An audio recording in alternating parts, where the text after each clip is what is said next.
Hello, let's talk about the ITTO factor. ITTO stands for Inputs, Tools and Techniques and Outputs. If you are preparing for the PMP exam or the CAPM exam, you've probably heard the term ITTO, Inputs, Tools and Techniques and Outputs. Now, why is this important for the PMP or CAPM exam? The reason is this. Throughout almost a decade of training people for the PMP exam, I've discovered that people who are not entirely firm regarding ITTO knowledge often find difficulties on the PMP exam. They may know all the formulas and some of the definitions, but if they have left stones unturned in the world of ITTOs, I've discovered those folks typically have issues on the test. I've seen it time and time again. I've seen students who studied all the Maslow's theories and McGregor's and Herzberg's and did all the network diagrams and did all the earned value management stuff. But when it came to the broader picture of ITTOs, knowing and understanding all of the definitions for ITTOs, they didn't do that. They didn't know the definitions, and consequently, on their first tries on the PMP exam, some of these folks failed the exam.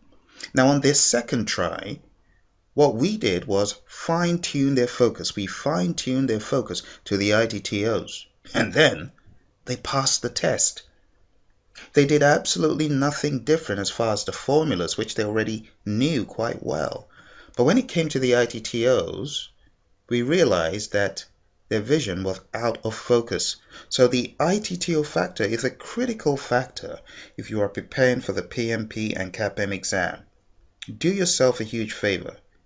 Search on the web for the PMP exam specification. First of all, read that document and understand all that's in there as it relates to the exam and the tasks that you need to be able to carry out to be ready for the exam. It's called the Pmp Examination Specification, also known as the Pmp Content Outline. If you do a search for PDF, you'll find it. Now at the end, I'll give you those links, but for now, I also want you to remember the PMI Lexicon of Terms. If you haven't read that, do yourself a favor, Google it. You'll find a free version on PMI's website. Read the lexicon. The lexicon has definitions of lots of the inputs, tools, and techniques and outputs that are in the PMBOK. So if you feel the PMBOK is a little bit weighty and you don't feel like opening it, well, download the PDF, the PMI Lexicon of Terms, read it, understand it, know it. Now, let me give you a little bit of my insights regarding ITTOs and how to study them and how to get them into your head. When you think about a process input, a process input obviously is an input to a process. A process input could also be very difficult to remember, especially if you've only read it once or twice.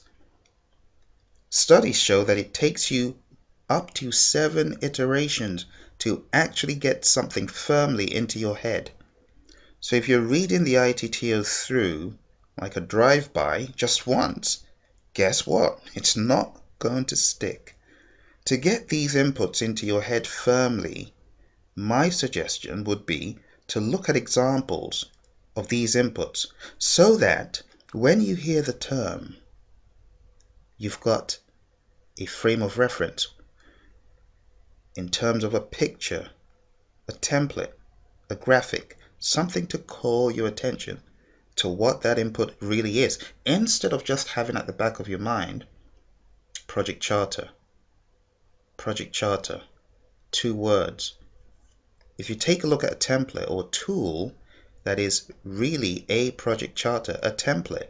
Now let's use the word template so as not to mix it with tool, but in organizations people refer to a lot of these ITTOs, all of them, they bunch them all up and call them tools or templates. But a project charter, for example, is an input to developing a project management plan. If you come across the term project charter, look for project charter, understand why it's an input to the process. And then we also have process outputs. A process input to developing your project charter in the first place, for example, could be the statement of work. The statement of work is an input to the developed project charter process and outcomes, the project charter. In order to really know what these two things mean, what they do for you in project management, my suggestion is to look for templates. Make sure that you really know what these things are in the real world, in the physical.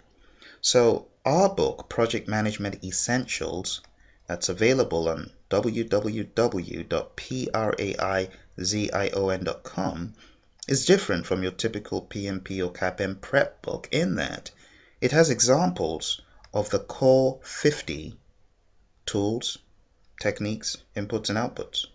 So you'll find an example of a project charter, of a project scope statement, of a WBS, of a WBS dictionary, and so on. My other book, which recently came out, which is a part fiction, part project management book called The Time Machine Project, is on Amazon. In that book, I've got examples of core ITTOs with all the data filled in to give people examples of how these documents look, like a project charter with data or scope statement with data. Take a look at some of these and it will help firm your understanding. Now, we could have, of course, bunches of inputs to a process, and then we get the process output. Several inputs become inputs to a process, and from there we get process outputs. In some cases, only one process output. Now, that process output becomes an input to, say, a process Y. And in addition, process Y also has other inputs that, along with that orange box, the process output from process X, they all become inputs to process Y, and then we get an output from process Y, and the cycle continues. And the PMI, they tell you in the PMBOK guide, except in a terminal process, process outputs should always become inputs to some other process, except you have a terminal process. So as usual, in this process, we have inputs and a process output.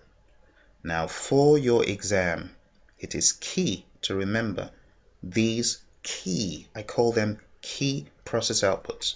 And that's what I'll be talking about for most of this session, how to identify and get these process outputs, which become inputs further down to stick. We have a really great game regarding all this stuff I'm showing you here. It's called Pmp Power Cards.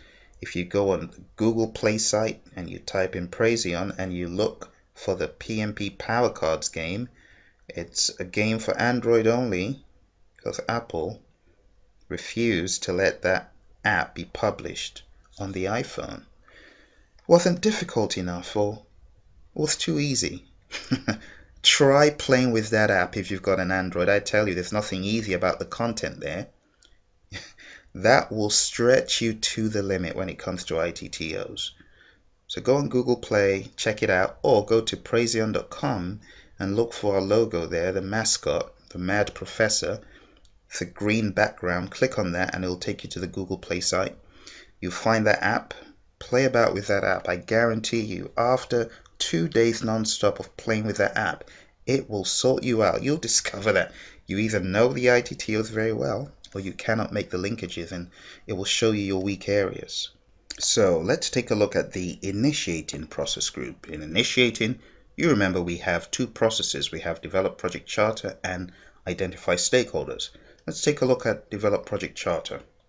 The first input is agreements.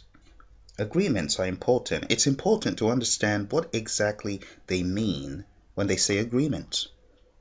So understand that agreements are any type of agreement.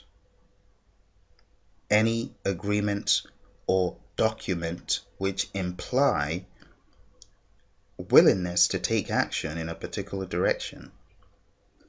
Could be a contract, letter of intent, a memorandum of understanding, anything that constitutes some agreement needs to be an input to developing the project charter. The business case is another one. The business case, which makes a case for the project, is also an input. But do you know what these look like? Do you know what a business case looks like? Do you know what type of information you typically have in here? It's important as you study your ITTOs, the statement of work. What exactly is it? What is the difference between a statement of work and a procurement statement of work? And the usual EEFs and OPAs are inputs. Know what these are at a high level, and as you go through all of the processes in planning, you'll understand what they are when you see them as a recurring theme. So all of these are inputs to the develop project charter process. For your exam, I would expect you to know easily agreement, business case, and statement of work. I expect you to know what they look like. I expect you to know the difference between a statement of work and a scope baseline, the difference between a scope baseline and a WBS, the difference between a scope baseline and a project scope statement. You see, to understand with clarity all of these different ITTOs. The output you get is derived by implementing the tools and techniques such as expert judgment and facilitation techniques, and the output is the project charter. So as you go through a process, break it down piece by piece. Don't just whiz through the 47 processes. You need to break them down and say, what are we really doing here? Let's start from ground zero. What are we putting in to this process? And go through them one by one. Understand the mechanics, how it all works. Understand the tools and techniques you are applying and why, and what you're getting out of the process. You have to break it down to this really low level. If you don't, you'll run into problems later on because you don't know where the questions are coming from. If you've not studied all the ITTOs and they come out with some crazy ITTOs that you've not even studied or looked at, well, it's fair game and they're going to have a free game all over you. They're just going to make the exam so miserable for you that it'll just be a walkover. So don't let that happen to you. Go over each process with a fine-tooth comb. You know, these guys are really tricky. Just because Bob took the exam last week and had nothing from earned value, or had nothing from network diagrams, or perhaps his exam was full of risk, it doesn't mean your exam will be the same way. Take a look at this next process, identify stakeholders. Now, if you've studied the PMBOK, do you recall the inputs to identify stakeholders? Apart from the project charter, what else? See, this is easily a great game to play. You might want to put one of these together yourself and ask yourself, what comes next? What comes in addition to the project charter? What else could be used to identify stakeholders? I mean, at this point, we're initiating. What else do we actually have? Well, you can bank on EEFs and OPAs, can't you? Well, let's take a look. We've got procurement documents, EEFs, and OPAs. Those procurement documents are helpful in that they've got information that might be relevant to stakeholders, stakeholder identification. And if those procurement documents have vendors or contractors or sellers, then that information needs to become an input to identifying your stakeholders. How do you do that? Well, your manager or whoever you report to may have expert judgment that will help you identify stakeholders.